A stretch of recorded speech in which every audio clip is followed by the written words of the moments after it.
Hey everybody, so today I'm going to be bringing you the first part in a three-part series on the turtle module in Python. This first part will focus on the turtle module at the beginner level, then the next would be at the intermediate, then the next would be at the advanced. So, the turtle module is a great beginner module to learn in Python because it's very easy to visualize things, right? It was actually the second module I ever learned in Python after I did some work inside the tkinter module, which is another video that you should be on the lookout for from me. This is also a great way to teach kids programming, and I'm actually planning on teaching a class this summer to younger kids in coding, and I will primarily rely on the turtle module to keep them engaged because it's much better than them just staring at the console, So you can also use this module to draw shapes, lines, and even create some games, which I have made and will show you later in the advanced tutorials. Anyways, so let's hop right into the tutorial. Okay, so the first thing you're going to want to do is just import the turtle module into the program so you can actually work with it. And now that you have your turtle module in your actual Python environment, you can begin programming with it, right? So like I said before, turtle is a graphical library, which means you'll need to create a separate window. And in the turtle module, the separate window is called the screen. And then that's going to actually carry out each drawing command that you give it. Right? So you can create this screen by initializing a variable for it. So like what I always like to do is just calling it screen, and then we can tap into the turtle module and then call that screen class, right? So we're going to do a capital S. A good rule of thought is you're going to have a capital letter whenever you're pulling from some sort of class, right? So we're actually initializing some sort of screen object here in the screen variable, right? So, but let's run this program, and actually what happens is this screen opens up, right? And it immediately closes. Okay, so there's a way that we can fix this, right? And whenever you you import the turtle module, you're going to want to do these first two steps every single time, is actually tap into another screen property, which is called exit on click. So what we can come down here is call screen.exit on click.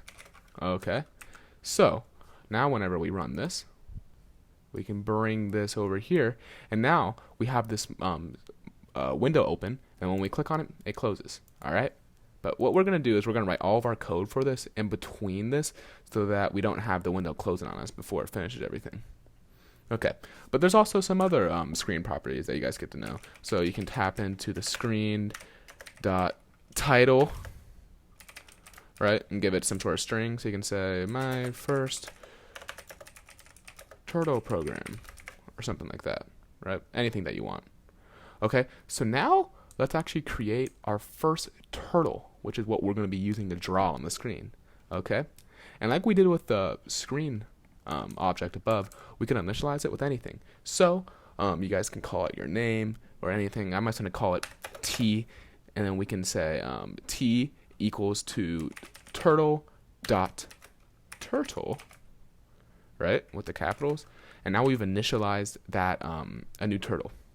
Okay, so the turtle can move in all four directions, right? So the turtle can move forwards or backwards a certain pixel amount that you give it, and then it can turn left or turn right by any sort of degrees argument that you give it, right? So let's do our first little program. We can say turtle.forward, and let's make it go forward 100 pixels, and then let's say turtle turn left by 90 degrees, and then we can say turtle.forward for another 200 pixels, right? So now if we run this program, we have it go forward and then it goes up, right? Great. So now we click and we can close it and we can keep on coding.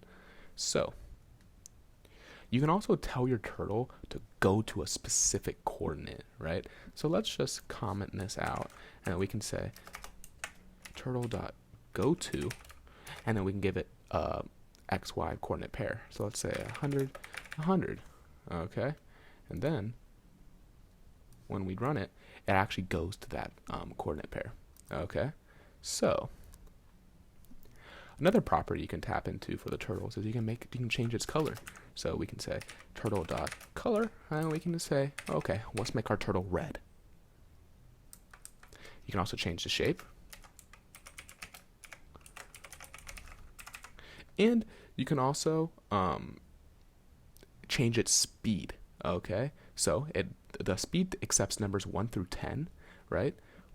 10 being the fastest, but also accepts string pairs. So you can say t dot speed fastest. So, but I like to stick with integers, right? So t dot speed 10, which is the fastest, or we can go like 5. Let's just keep it in the middle.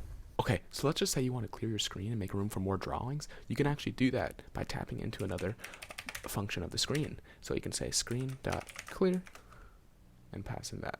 All right, so that'll clean your screen, but I'm going to take that out for now and just show you a little bit more beginner functions that you guys need to know to hit the ground running for the turtle module. So additionally, you can tell your turtle to create a certain shape, right? So you can say t.circle is one shape that it can do, and you can just give it some sort of value for the radius of that circle.